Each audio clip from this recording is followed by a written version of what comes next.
Hi friends, आज हम बात करेंगे एक ऐसे शेयर के बारे में जिसकी पहले अपने कभी बात नहीं की है। इसलिए आज हम इसका फंडामेंटल और टेक्निकल एनालिसिस दोनों देखेंगे ढंग से।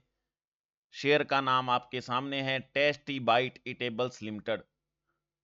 इस शेयर के बारे में मेरे किसी फ्रेंड ने मेरे से पूछा था इसके बारे में कि आप इसका वीडियो बनाइए, तो आज हम शुरू करेंगे इसके बारे में, टेस्टी बाइट के बारे में।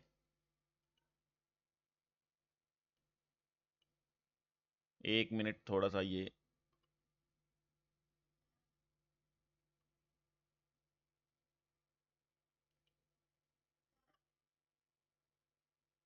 बिजी चल रहा है सिस्टम थोड़ा सा। तो टेस्टी बाइट ईटेबल आपको नाम सामने नजर आ रहा है, कंपनी का नाम है, ये शेयर का नाम है। इसकी वेबसाइट का नाम है testybite.co.in। मार्केट कैप इसकी 2194 करोड़ रुपए। स्टॉक का पी रेशियो 99.80। ROC 17.1%। और करंट प्राइस जो 8548 रुपए चल रहा है इसका। बुक वैल्यू 1128 रुपए। ROE 16.20%। लो इसका 8100 गया हुआ है 1 ईयर के अंदर, लास्ट 1 ईयर के अंदर 8100 लो गया हुआ है। और 15223 इसका क्या हाई है साल का। और डिविडेंड इसका क्या है 0.02%। फेस वैल्यू इसकी 10 है, आपके सामने ये दिख रहा है। और ये फूड से रिलेटेड कंपनी है जो यूएसए के अंदर काम करती है। यहां से आप ज्यादा डिटेल के अंदर इसके अंदर पढ़ सकते हो। यूएसए के अंदर काम करती है, यूनाइटेड किंगडम के अंदर, जर्मनी के अंदर, ऑस्ट्रेलिया के अंदर, कनाडा के अंदर ये काम करती है कंपनी। और अच्छी कंपनी है बहुत, समझा गया। तो उसके बाद हम नेक्स्ट बात करेंगे। सबसे पहले अपने आपको पता है कि मैक्स का चार्ट निकालते होते हैं, मैक्स का चार्ट निकालेंगे। जब मैक्स का चार्ट निकालेंगे तो आपके सामने ये चार्ट ऐसे नजर आता है, देखो आता है। लेकिन उसके बाद गड़बड़ा गया, ये एकदम ये नीचे चला गया, उसके बाद एकदम ऊपर आ गया, फिर ये नीचे, फिर ये ऊपर, यानी लोअर हाई बना रहा है। ये हाई देखो ऐसे बना रहा है, एक बार टूटने के बाद ये ऊपर जाने में दिक्कत आ रही है इसको, तो थोड़ा सा ऐसे। अब ये शेयर क्या है, कमजोर पड़ता नजर आ रहा है ग्राफ में, तो थोड़ा ध्यान रखना है इसका। और जहां तक प्लस पॉइंट की बात है यहाँ, तो प्लस पॉइंट कोई इसके है नहीं, आपके सामने है। बस एक डेप्ट इसने रिड्यूस किया है, बाकी इसमें कोई प्लस पॉइंट नहीं है। और माइनस पॉइंट ये सारे यहाँ दिखा रहा है, माइनस पॉइंट। आज ये थोड़ी सी ये जो ये स्क्रीन का ये ड्रॉ वाला चीजें हैं ये सही काम नहीं कर रही है, इसलिए थोड़ा ध्यान रखना। इसका समझ में आ गया, ये माइनस साइंस है इसके। उसके अलावा इसकी जैसी कंपनियां जो अपने पीयर कंपैरिजन करते होते थे, तो ये पीयर कंपैरिजन के अंदर एफएमसीजी सेक्टर की कंपनी है, ये फूड प्रोसेसिंग इंडियन, ये इंडस्ट्री का नाम है इसकी। समझ में आ गया। ये सारी कंपनियां जो इसके जैसा काम करती है, जैसे वरुण बेवरेज है, बहुत बढ़िया कंपनी है, मैंने पहले वीडियो बनाया उसका। हटसन एग्रो है, बिकाजी फूड्स है, गोदरेज एग्रोवेट, ये सारी चीजें ठीक। Tasty bite. और ये इनका करंट मार्केट प्राइस ये चल रहा है, पी रेशियो इनका ये चल रहा है, और मार्केट कैपिटलाइजेशन ये दे रखी है यहाँ, ये चल रही है। और ROC, डिविडेंड यील्ड, ये सब कुछ दिया हुआ है यहाँ, आप जाके डिटेल में चेक कर सकते हो।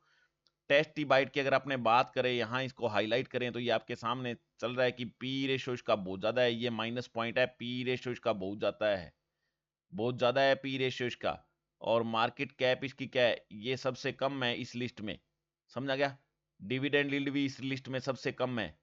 तो ये थोड़ा सा क्या है, माइनस पॉइंट है इस कंपनी का, इसलिए ये नहीं है कि बड़ा शेयर है तो बहुत अच्छा शेयर है, थोड़ा ध्यान रख के इसको लेना है, ठीक है। उसके बाद हम प्रॉफिट लॉस की बात करेंगे, तो नेट प्रॉफिट इसके अंदर क्या आ रहा है।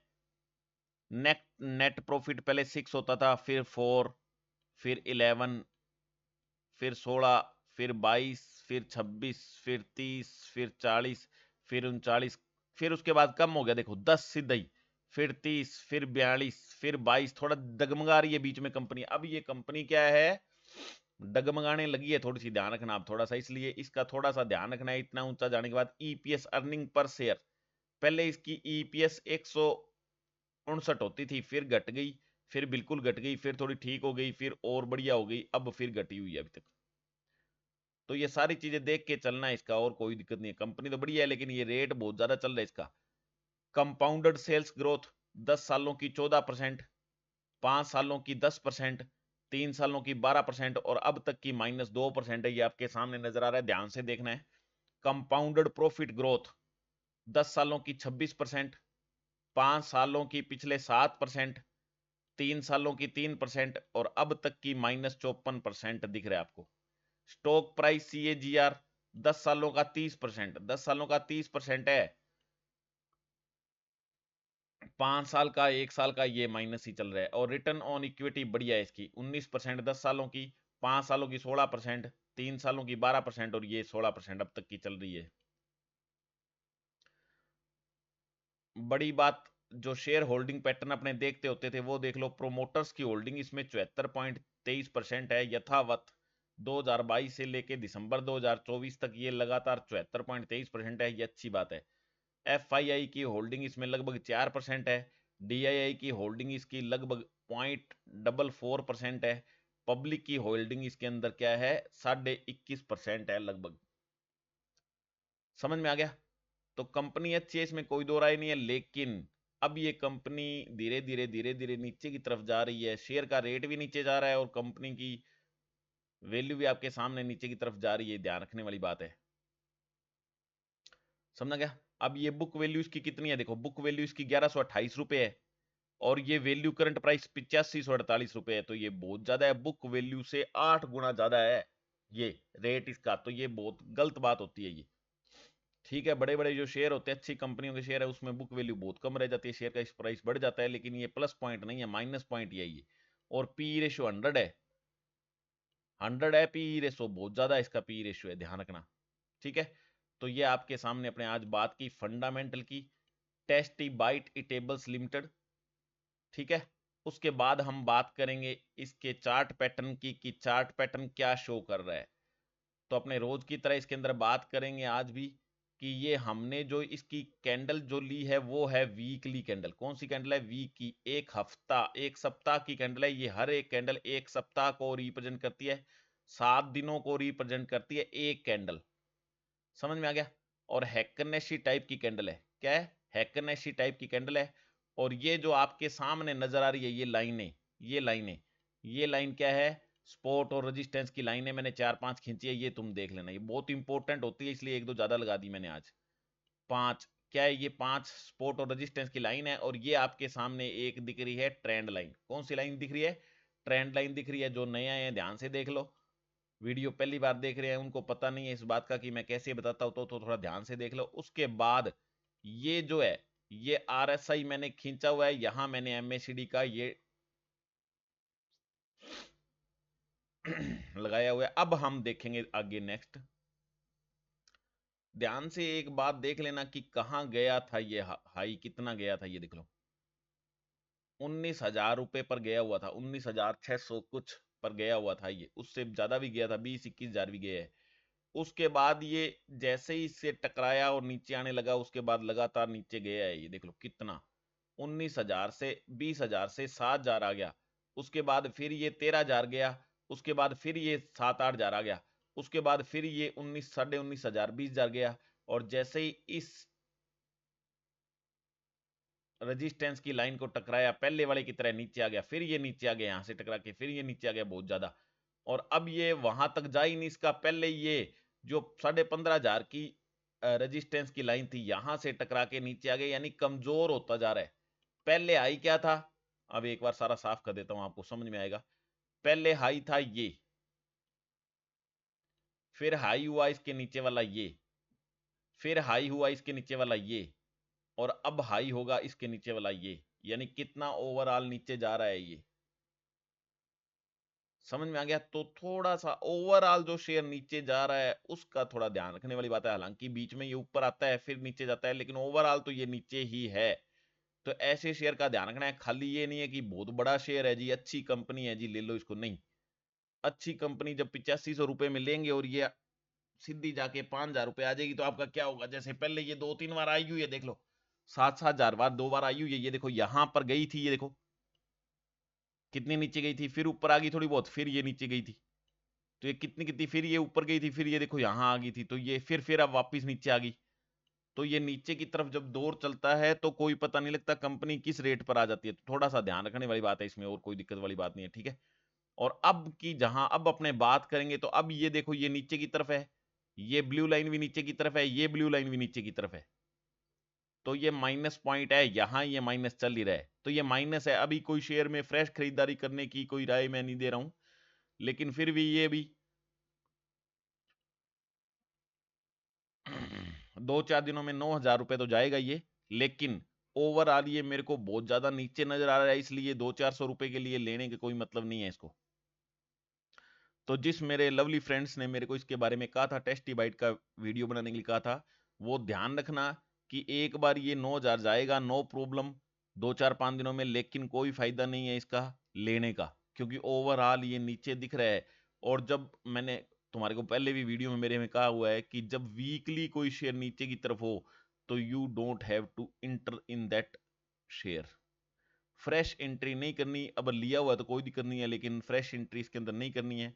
लिया हुआ तो भी बेच के बाहर आ जाना चाहिए और नीचे की तरफ ले लेना चाहिए। समझा गया। शेयर अच्छा है तो ये मतलब नहीं है कि उसमें बैठे रहो, बैठने से कोई पता नहीं लगता कब कोई शेयर की खबर कोई आ जाए और आ जाए तो नीचे से नीचे चला जाए वो। तो इसलिए ध्यान रखने वाली बात है इसका। समझ में आ गया। तो अब मैंने इसका क्या बताया तुम्हारे को, क्या बताया मैंने तुम्हारे को इसका, ये यहां जो चल रहा है ये गलत बात है यहां। उसके बाद ये यहां 7200 पर इसकी सपोर्ट है। अगर 7200 पर सपोर्ट ले लेता है ये तो ठीक है, नहीं तो और भी नीचे जा सकता है ये। तो मैं जैसे आपको रोज बताता होता हूं कि अगर ये ब्लू वाली लाइन ऊपर क्रॉस कर जाए, येलो वाली काट के, और ये ऑरेंज वाली को काट के ये ब्लू वाली भी क्रॉस कर जाए ऊपर की तरफ, और यहां ग्रीन कैंडल बन जाए एक दो, तो फिर तुम्हारे को लेने का फायदा है। उससे पहले कोई फायदा नहीं है शेयर को लेने का। ठीक है, एक बार ये 9,000 जाएगा, लेकिन इसका मतलब ये नहीं है कि अपने एंट्री बना के इसके अंदर बैठ जाएं, क्योंकि ये नीचे भी बहुत जाएगा। तो ये थोड़ा सा इसका ध्यान रखना है। तो ये टेक्निकल एनालिसिस थी, इसके बारे में ज्यादा आपको लेना है तो यहां पर आप क्लिक करो इसके अंदर, और कैंडल को अपने डे के हिसाब से ले लो। डे के हिसाब से जब कैंडल लोगे तो कैंडल कुछ ऐसी आ गई। अब कैंडल ऐसी आ गई तो डे के हिसाब से ये यहां नजर आ रहा है कि इसने क्रॉस कट दिया, ऊपर की तरफ आ गया, यहां भी ऊपर आ गया, तरफ आ गया, और यहां दो हरी कैंडल बन गई। समझ में आ गया। तो ये क्या है, ये इंडिकेशन क्या दे रहा है कि ये ऊपर की तरफ जाएगा, एक दो दिन ऊपर की तरफ जाएगा। समझ में आ गया। तो ये चीजें आपको देखने वाली बात है ये। तो ये थोड़ा बहुत ऊपर की तरफ जाएगा, लेकिन ओवरऑल ये नीचे की तरफ है। तो मैं यही कहता हूं आपको कि ये लेना नहीं चाहिए, ये शेयर लेना नहीं चाहिए, फ्रेश एंट्री नहीं करनी चाहिए। क्यों? क्योंकि ओवरऑल ये क्या है, नीचे है। अगर मंथली अपने चार्ट पैटर्न पर मंथली इसका देखेंगे, तो एक मंथ के हिसाब से देखेंगे तो ये क्या है, यही 200-300 रुपए ऊपर बता रहा है ये यहां से, 8700-8800 रुपए बता रहा है। तो ये ध्यान रखने वाली बात है। थोड़ा सा इसके अंदर क्या है, ध्यान रख के आपको एंट्री बनानी है, ऐसे नहीं है। घंटे के हिसाब से अगर अपने देख रहे हैं इसको, तो घंटे के हिसाब से अब ये देख लो, घंटे के हिसाब से क्या बता रहा है, घंटे के हिसाब से नीचे की तरफ बढ़ रहा है ना ये। और यहाँ अगर नीचे की तरफ घंटे के हिसाब से तोड़ दिया तो फिर नीचे की तरफ जाएगा। अगर सही चल रहा है तो नो प्रॉब्लम, सही चल रहा है तो नो प्रॉब्लम, कोई दिक्कत वाली बात नहीं है। तो आप जैसे चाहो वैसे इसके अंदर एंट्री बना सकते हो। लेकिन मैं यही कह रहा हूँ कि इतना बड़ा शेयर है, 100 इसकी पी रेशो है, तो इसको अवॉइड करना चाहिए, क्योंकि बहुत ही अच्छे अच्छे शेयर मिल रहे हैं। और इस टाइम तो हर शेयर की कीमत 50% टूटी हुई है, तो कोई भी बढ़िया से बढ़िया शेयर ले सकते हो, कम प्राइस वाला। ठीक है, थोड़ा सा कम प्राइस वाला 500-400 वाला ले लो, ज्यादा कम नहीं लेना चाहते, नहीं तो 20-30-50 वाले भी बढ़िया शेयर मिल जाते हैं, ऐसी बात नहीं है। ठीक है ना। आपको ये नहीं देखना शेयर का प्राइस कितना है, आपको ये देखना है कंपनी कैसा काम कर रही है, और लगातार कंपनी ठीक ठाक चल रही है कि नहीं चल रही है। ठीक है। तो मैं सेबी रजिस्टर्ड एनालिस्ट और एडवाइजर नहीं हूं, इसलिए आपको अपने फाइनेंशियल एडवाइजर से पूछ के या अपने खुद का विवेक यूज करके आपको बाई सेल करना है, कोई भी शेयर होल्ड करना है। मेरे कहने से ना आपको बाई करना है, ना सेल करना है, ना ही होल्ड करना है। मैं ये जो वीडियो है आपको सिर्फ और सिर्फ एक्सपीरियंस प्रोवाइड करवा रहा हूँ, आपको मैं ये समझाने के पर्पज से बता रहा हूँ, मेरा एक्सपीरियंस शेयर कर रहा हूँ, ताकि आपको थोड़ा पता लग जाए शेयर मार्केट का। ठीक है। मेरी नॉलेज आपके साथ शेयर कर रहा हूँ, एजुकेशनल पर्पज से ये वीडियो बना रहा हूँ, इसलिए देख के अपने हिसाब से बाई सेल होल्ड करना है। Thank you, bye bye, see you next lecture.